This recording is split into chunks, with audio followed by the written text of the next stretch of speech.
मुंबई के चेंबूर में केंद्रीय मंत्री रामदास अठावले का भव्य सत्कार किया गया।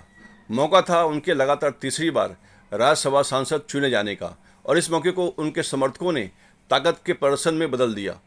फाइन आर्ट सभागृह में आयोजित इस कार्यक्रम में सैकड़ों की संख्या में कार्यकर्ता और समर्थक जुटे। जैसे ही रामदास अठावले मंच पर पहुंचे, उन पर फूलों की बारिश शुरू हो गई। पूरा हॉल जय भीम और अठावले के नारों से गूंज उठा। आरपीआई के दक्षिण मध्य मुंबई जिला अध्यक्ष संजय डोसे के नेतृत्व में आयोजित इस सत्कार समारोह को दलित समाज की एकजुटता के बड़े संदेश के तौर पर देखा जा रहा है। कार्यक्रम में अठावले ने साफ कहा कि ये सम्मान सिर्फ उनका नहीं बल्कि भीम अनुयायियों, बहुजन समाज और पार्टी कार्यकर्ताओं की जीत है।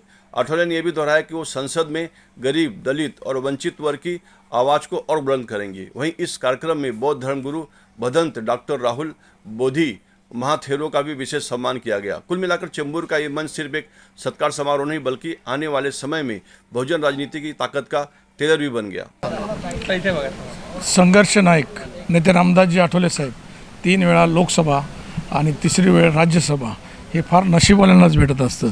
अशा संघर्ष नायक नेत्याचा सत्कार करण्याची संधी माझ्यासारख्या छोट्याशा कार्यकर्त्याला भेटली हे माझं भाग्य मी समजते। आणि आज मोठा सत्कार झाला त्यांच्या आणि आरपीआयचे कार्यकर्त्यांसाठी त्यांनी पण मागणी केली। मला वेळोवेळी संधी मिळते पण कार्यकर्ते त्यांच्यासाठी संधी मिळत नाही, त्याच्यासाठी आपण मागणी करावं लागणार आहे पक्षासाठी। कुठलीही गोष्ट संघर्षातूनच भेटते हे नेते रामदासजी आठवले साहेबांनी आपल्याला शिकवलेलं आहे। माझ्यासारखा कार्यकर्तासुद्धा नेते रामदासजी आठवले साहेब यांचा संघर्ष बघून कार्यकर्ता म्हणून निर्माण झालो आणि आज माझ्यासारख्या इतर समाजाच्या व्यक्तीलासुद्धा नेते रामदासजी आठवले साहेब यांनी दक्षिण मध्य मुंबई जिल्ह्याचा जिल्हाध्यक्ष बनवलं। म्हणजे नेते रामदासजी आठवले साहेब यांच्याकडे सर्व धर्म समभाव आणि कार्यकर्त्यांना घेऊन चालण्याची तयारी आठवले साहेबांची असते। तर आपण त्यांच्याकडून शिकण्यासारखं आहे। आठवले साहेबांना नेहमी मिळतं, आपण जर ग्राउंडवरती चांगल्या प्रकारे जर काम केलं तर आपल्यालासुद्धा मिळू शकतो।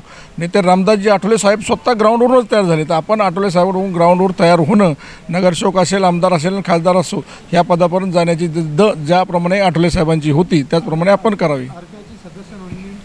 आता आपल्याकडे दक्षिण मध्य मुंबई सर्व पद तालुका अध्यक्ष, वार्ड अध्यक्ष आपण रिझॉल्व केलेले आहेत। नवीन सभासद नोंदणी चालू आहे। दक्षिण मध्य मुंबईमध्ये चांगल्या प्रकारे सध्या आता सभासद नोंदणीचं कामकाज जोरात चालू आहे आणि लवकरात लवकर 8 ते 15 दिवसामध्ये नवीन नियुक्ती आम्ही करत आहोत।